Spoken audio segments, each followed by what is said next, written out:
Okay, to adjust the irradiance. First step, put it in the manual irradiance control mode, which if you press the up and down arrow keys together, you go to user, and if it's not on user, you can scroll through and get to user.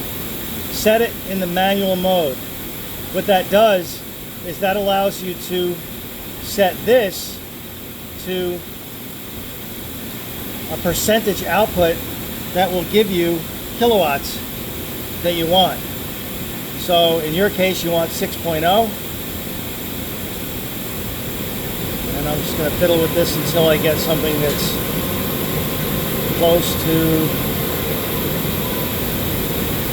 what I need, because I don't want it to be fiddling around. Right now there's an actual test running, so I want it to stay at 0.50. Once you get it set so that your kilowatts are running at 6.0,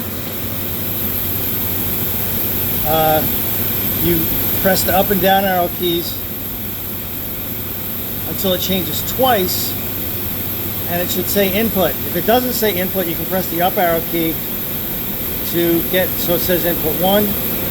Press the scroll key until it gets to RH1.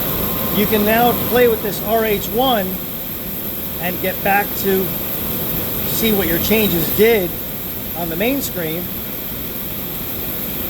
And it takes a second for it to come back to 23, to whatever your value was. Because when you go back to that second menu, it takes the output and brings it all the way to 0. So you got to wait for it to settle out. All right, so in this case, we're at 0.50. The reason that this particular controller is set to 10.00 and not some, 7.62 or whatever it is this is an S3000, and I'm just shoving the output from the PC7 into the controller. So once you're done, you want to remember to put it back into the manual mode. I mean, to the automatic mode. Whoops.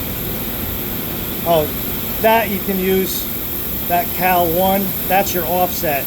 You shouldn't have to move that off of a 0 or something really close to it. So we want to put this back in the manual automatic mode. Set that to auto. Press the scroll key or the infinity key, and that will take you and put it back into automatic blower control, automatic irradiance control.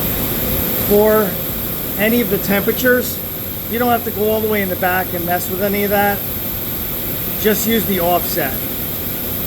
So you go to user, press the scroll key until you get the offset, and use Cal 1 and just move that up and down. That'll change your temperature linearly all the way across the range. When you're done, just press the infinity key and that brings you back. This is the same for black panel, chamber temp, wet bulb, cooling water. All those you can calibrate the same way, just by up and down arrow, get to user, scroll to Cal, and change your value. And that's that.